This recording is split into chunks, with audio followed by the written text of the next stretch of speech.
اور اس کی یہ محبت تھی کہ اس نے نبیوں کو پیغمبروں کو بیچا اور آخر میں اس نے اپنے پیارے بیٹے یسوع مسیح کو نجات دہندہ بنا کر بھیجا. کیا بنا کر بھیجا؟ نجات دہندہ. تو اس لیے اس کی جو برتھ ڈے ہے اگر میں اسے اپنا نجات دہندہ قبول کرتا ہوں, اگر میں اسے خدا کا بیٹا تصور کرتا ہوں, اگر میں اسے خدا کی محبت کا ایک جیتی جاگتی تصویر سمجھتا ہوں, تو پھر میں اس کی سالگرہ اپنی سالگرہ سے بھی زیادہ منانے کی کوشش کروں گا. اور یہ وجہ ہے کہ ہم تمام جو یسوع مسیح کے بیٹے اور بیٹیاں ہیں وہ کرسمس کو مناتے ہیں. اگر آپ کے دوست, آپ کی سہیلیاں مسلم ہیں تو وہ پوچھتی ہیں کہ بھائی آپ کرسمس کیوں مناتے ہیں, تو آپ کیا جواب دیں گے بھائی؟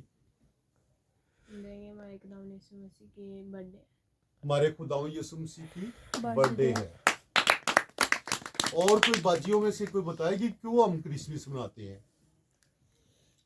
اس دن ہمارے نجات دہندہ پیدا ہوا تھا. اس دن ہمارے نجات دہندہ پیدا ہوئے تھے, اور یہ میرا اور اس کا تعلق ہے, یہ درمیانی حصہ ہمارے کوئی نہیں. کیونکہ اگر وہ میرے لیے خون دے سکتا ہے, سولی پہ چڑھ سکتا ہے, تو میرا بھی کام ہے کہ اس کے آنے پر میں خوشی محسوس کروں, جس طرح سے گڈریوں نے خوشی محسوس کی جب فرشتوں نے اسے کہا کہ تمہارے لیے نجات دہندہ آیا ہے. اور جس طرح سے جو مجوسی تھے ان کو ستارے نے راستہ دکھایا اور انہوں نے خوشی محسوس کی کہ یہودیوں کا بادشاہ پیدا ہوا ہے. کن کا بادشاہ پیدا ہوا ہے؟ یہودیوں کا. کیونکہ اس وقت بے شک یروشلم میں یہودیوں کی حکومت نہیں تھی, بلکہ کس کی حکومت تھی؟ کس کی حکومت تھی؟ رومیو. آپ کو نہیں پتا تھا؟ بھائی شباز بولا ہے, کس کی حکومت تھی؟ رومیو کی. رومیو کی حکومت تھی. لیکن جب رومیو کے بارے میں نے تھوڑی سی ہسٹری پڑھی تو وہ بھی بنی اسرائیل میں سے آ رہے تھے, وہ بھی بنی اسرائیل میں سے آ رہے تھے. اور بے شک رومیو کی حکومت تھی.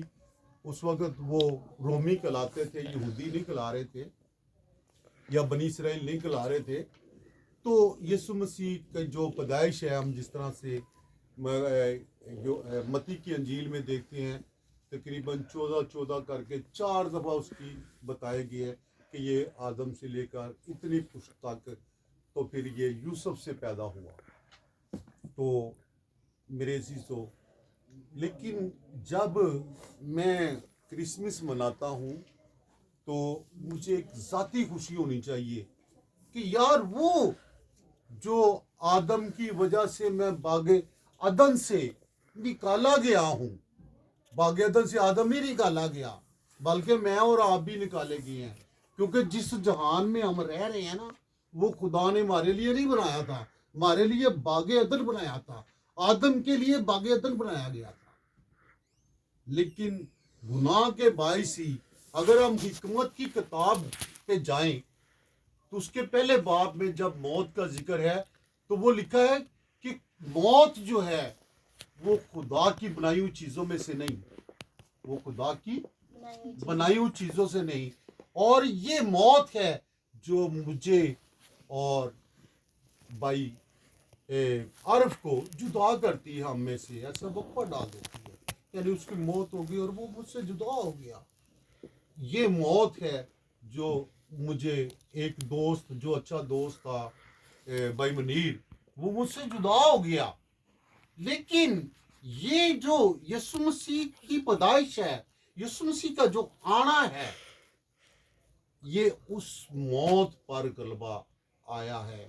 اور اگر میں اس پر ایمان رکھوں گا, اور جو روح یسوع مسیح کو مردوں میں سے زندہ کرتی ہے وہ روح میرے بھائی منیر کو بھی زندہ کرے گی, میرے بھائی عارف کو بھی زندہ کرے گی, اور اگر میں بھی مر جاؤں تو وہ زندہ کرے گی. اور پھر جس طرح سے ہم باغ عدن سے نکالے گئے ہیں, اسی طرح سے وہی جو ہمارا نجات دہندہ ہے جب ہمیں لینے کے لیے آئے گا تو وہ کہے گا کہ اے باپ کے مبارک لوگوں,